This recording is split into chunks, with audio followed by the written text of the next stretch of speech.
வணக்கம். மாலை முரசு செய்திகளை விரிவாக பார்ப்பதற்கு முன் தலைப்புச் செய்திகளை பார்க்கலாம். கடல் போக்குவரத்து மற்றும் உலக வர்த்தகம் தடையின்றி நடைபெறுவதை உறுதி செய்ய வேண்டும். ஈரான் அதிபர் மசூத் பெஷஷ்கியானுடனான தொலைபேசி உரையாடலின் போது பிரதமர் நரேந்திர மோடி வலியுறுத்தல்.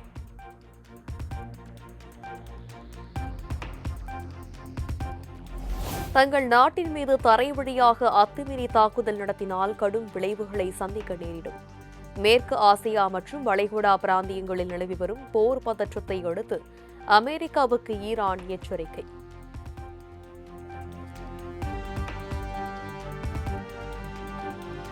ஈரானின் நடான்ஸ் அணுசக்தி செறிவூட்டும் நிலையம் மீது அமெரிக்க படைகள் வான்வழி தாக்குதல். பூமிக்கு அடியில் சுமார் 50 மீட்டர் ஆழத்தில் அமைக்கப்பட்டுள்ள தளம் மீதான தாக்குதலால் கதிர்வீச்சு ஏதும் ஏற்படவில்லை என ஈரான் தகவல்.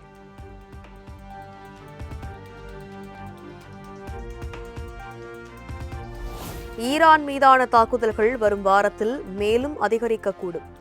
அமெரிக்காவுடன் இணைந்து ஈரானின் முக்கிய உட்கட்டமைப்புகள் மீது 4வது வாரமாக இஸ்ரேல் தாக்குதல் நடத்தி வரும் நிலையில் அந்நாட்டு பாதுகாப்புத்துறை அமைச்சர் காட்ஸ் அறிவிப்பு.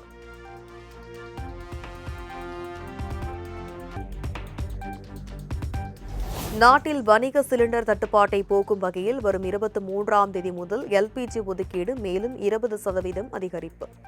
உணவகங்கள் அரசின் கீழ் செயல்படும் மலிவு விலை உணவகங்களுக்கான முன்னுரிமை தொடர்பாக அனைத்து மாநில தலைமைச் செயலாளர்களுக்கு மத்திய அரசு கடிதம்.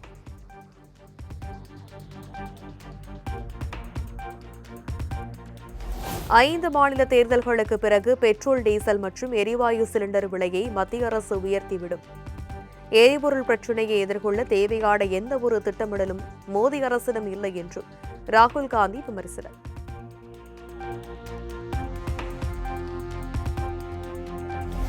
ஈரானிய கச்சா எண்ணெய் மீதான தடையை அமெரிக்கா தற்காலிகமாக நீக்கியதன் எதிரொலி. பெட்ரோலிய பொருட்களின் பற்றாக்குறையை போக்க ஈரானில் இருந்து கச்சா எண்ணெயை வாங்க இந்திய எண்ணெய் நிறுவனங்கள் திட்டம்.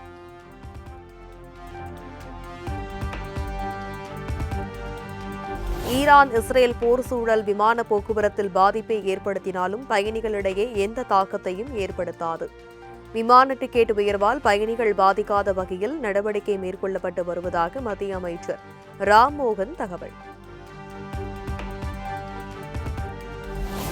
தமிழகத்தில் தேர்தல் விதிகள் நடைமுறைக்கு வந்த நாள் முதல் இதுவரை 75 கோடி ரூபாய் மதிப்பிலான ரொக்கப்பணம் மற்றும் பொருட்கள் பறிமுதல். பல்வேறு பகுதிகளிலும் பறக்கும் படையினர் நடத்திய சோதனை குறித்து தலைமை தேர்தல் அதிகாரி அர்ச்சனா பட்நாயக் தகவல்.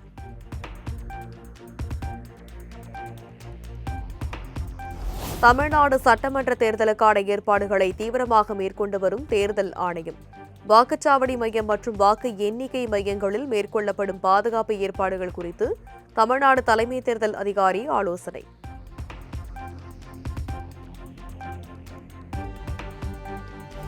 தமிழ்நாட்டின் வளர்ச்சி முழுமையடைய வேண்டுமெனில் அடுத்த 5 ஆண்டுகளும் திராவிட மாடல் ஆட்சியை தொடர வேண்டும். பல்வேறு வளர்ச்சி திட்டங்களை குறிப்பிட்டு முதலமைச்சர் மு.க.ஸ்டாலின் எக்ஸ் தள பதிவு.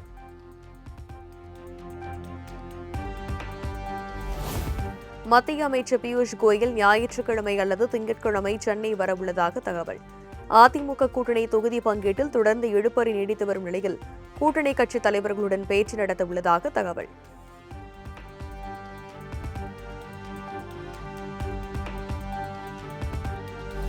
டெல்லியில் உள்துறை அமைச்சர் அமித்ஷாவுடன் அமமுக பொதுச் செயலாளர் டிடிவி தினகரன் சந்திப்பு. தொகுதி பங்கீடு பேச்சுவார்த்தையில் தொடர்ந்து இழுபறி நீடித்து வரும் நிலையில் பேச்சுவார்த்தை.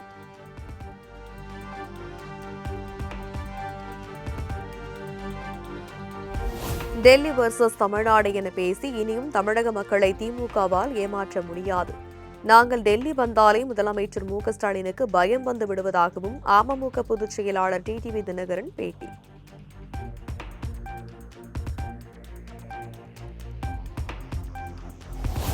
சசிகலாவை கூட்டணிக்குள் கொண்டுவரும் எண்ணம் இல்லை. தேசிய ஜனநாயக கூட்டணி முழுமையடைந்து விட்டதாக இபிஎஸ் தெரிவித்துவிட்டதாகவும் டிடிவி தினகரன் பேட்டி.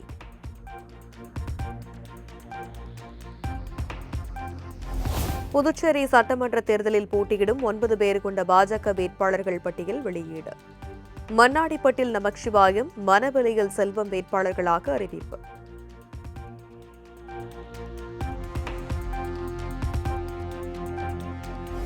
புதுச்சேரி சட்டமன்ற தேர்தலில் திருநள்ளாறு தொகுதியில் களமிறங்கும் எம்எல்ஏ GNS ராஜசேகரன் மக்களின் ஏகோபித்த ஆதரவுடன் போட்டி.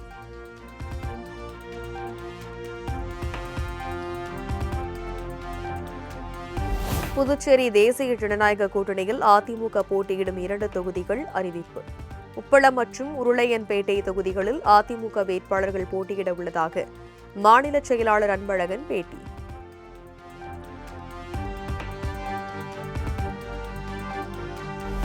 திமுகவுடனான தொகுதி பங்கீடு பேச்சுவார்த்தையில் இழுபறி நீடித்து வரும் நிலையில் சென்னையில் மார்க்சிஸ்ட் கம்யூனிஸ்ட் கட்சியின் மாநில செயற்குழு அவசர ஆலோசனை.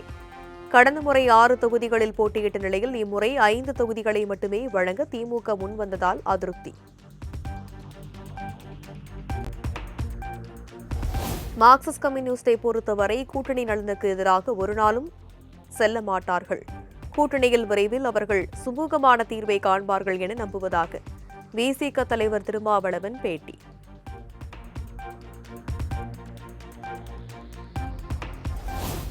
திமுகவுடனான தொகுதி பங்கீடு பேச்சுவார்த்தையில் இழுபறி நீடித்து வரும் நிலையில் மார்க்சிஸ்ட் கம்யூனிஸ்ட் அலுவலகத்திற்கு திடீர் விசிட் அளித்த மதிமுக பொதுச் செயலாளர் வைகோ மரியாதை நிமித்தமாக சந்திப்பு நடைபெற்றதாகவும் கூட்டணி தொடர்பாக எந்த பேச்சுவார்த்தையும் நடத்தவில்லை என்றும் விளக்கம். எடப்பாடி பழனிசாமியை பாஜக டெல்லி தலைமை கிள்ளுக்குறையாக நினைப்பதாக விடுதலை சிறுத்தைகள் கட்சித் தலைவர் திருமாவளவன் விமர்சனம். போயஸ் கார்டன் தேடி வந்த காலம் மாறி டெல்லியை தேடிச் செல்லும் நிலை உருவாகி இருப்பதாகவும் கருத்து. தமிழ்நாட்டில் விடுதலை சிறுத்தைகள் கட்சி வளர வேண்டும் என நினைக்கும் எந்தவொரு பெரிய சக்தியும் இல்லை என திருமாவளவன் வேதனை. அரசியலுக்கு வந்து 25 ஆண்டுகள் ஆகியும் நமக்கு ஆதரவான சக்திகளை விட எதிரான சக்திகளே உள்ளதாக கருத்து.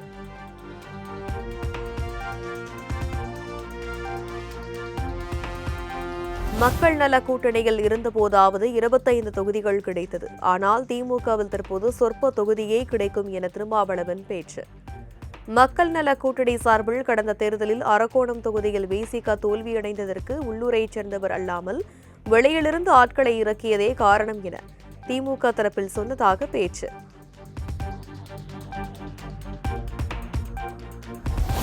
புதுச்சேரியில் வேட்பாளர் பட்டியலை விஜய் ஞாயிற்றுக்கிழமை வெளியிட உள்ளதாக தகவல். வரும் 23ஆம் தேதியுடன் வேட்புமனு தாக்கல் நிறைவடைய உள்ள நிலையில் மொத்தமுள்ள 30 தொகுதிகளிலும் தனித்து போட்டியிடுகிறது தாவேக.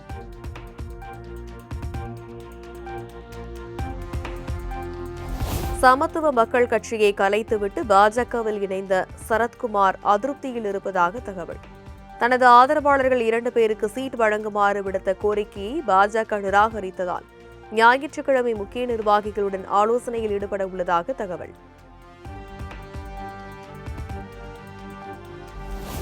தமிழ்நாடு சட்டமன்ற தேர்தலுக்கான பரப்புரையில் தீவிரம் காட்டும் நாம் தமிழர் கட்சி.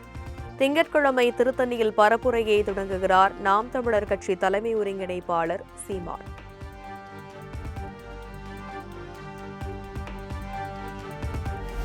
புதுச்சேரி முதலமைச்சர் ரங்கசாமி பெயரில் 27 கோடியே 78 லட்சம் ரூபாய் மதிப்பில் அசையா சொத்துக்கள் உள்ளன. 21,25,000 மதிப்பில் அசையும் சொத்துக்கள் என மொத்தம் 36 கோடிக்கு சொத்துக்கள் உள்ளதாக வேட்புமனு தாக்கல் பிரமாண பத்திரத்தில் தகவல்.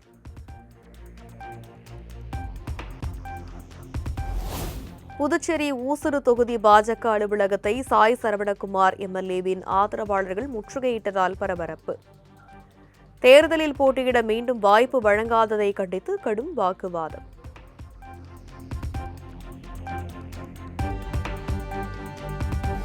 தூத்துக்குடி சாத்தான்குளம் காவல் நிலையத்தில் போலீசார் தாக்கியதால் ஜெயராஜ் பென்னிக்ஸ் உயிரிழந்த வழக்கு.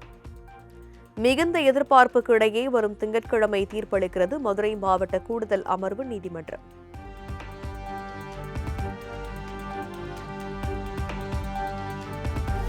தமிழ்நாட்டில் மினரல் வாட்டர் கேன் விலை 3 ரூபாய் முதல் 5 ரூபாய் வரை உயர்வு. ஈரான், அமெரிக்கா, இஸ்ரேல் போர் காரணமாக மூலப்பொருட்களின் விலை 40% உயர்த்தியுள்ளதாக விளக்கம்.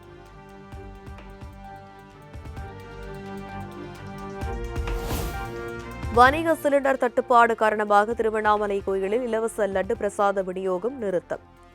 விற்பனைக்காக தயார் செய்யப்படக்கூடிய முறுக்கு, அதிரசம், எல்லடை பிரசாதங்களும் நிறுத்தம்.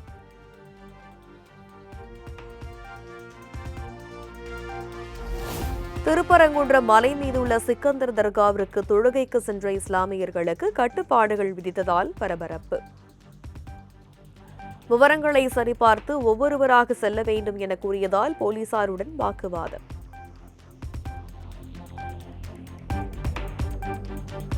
ராகுல் காந்தியும் காங்கிரஸ் கட்சியும் கேரளாவில் பாஜகவின் பி டீம் போன்று செயல்படுவதாக பினராயி விஜயன் விமர்சனம். கேரள முதல்வரை தவிர மற்ற மாநில எதிர்க்கட்சித் தலைவர்களை மத்திய புலனாய்வு அமைப்புகள் கைது செய்துள்ளதாக ராகுல் அண்மையில் கருத்து தெரிவித்த நிலையில் பதிலடி. பெய்ஜிங் டெல்லி இடையிலான ஏர் சீனா நேரடி விமான சேவை 5 ஆண்டுகளுக்கு பிறகு மீண்டும் தொடக்கம். இந்தியாவில் உள்ள சீன தூதரக செய்தி தொடர்பாளர் யூஜிங் அதிகாரப்பூர்வ அறிவிப்பு.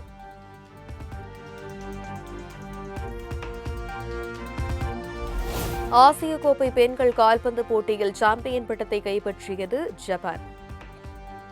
சிட்னியில் நடைபெற்ற இறுதிப் போட்டியில் 1-0 என்ற கோல் கணக்கில் ஆஸ்திரேலியாவை வீழ்த்தி அசத்தல். கொல்கத்தா நைட் ரைடர்ஸ் அணியின் வேகப்பந்து வீச்சாளர் ஆகாஷ் தீப் 2026 IPL தொடரில் இருந்து விலகல். முதுகுவலி காரணமாக போட்டிகளில் இருந்து விலகுவதாக அறிவிப்பு. சினிமாவில் பல வருட விவாதங்களுக்கு பிறகு சென்சார் என்ற சொல் நீக்கப்பட்டு central board of film certification என்று மாற்றப்பட்டுள்ளது. ஊடகங்கள் தணிக்கை வாரியம் என்ற பதத்தை பயன்படுத்துவதை தவிர்க்க வேண்டும் என நடிகரும் மக்கள் நீதி மய்யம் கட்சித் தலைவருமான கமல்ஹாசன் வேண்டுகோள்.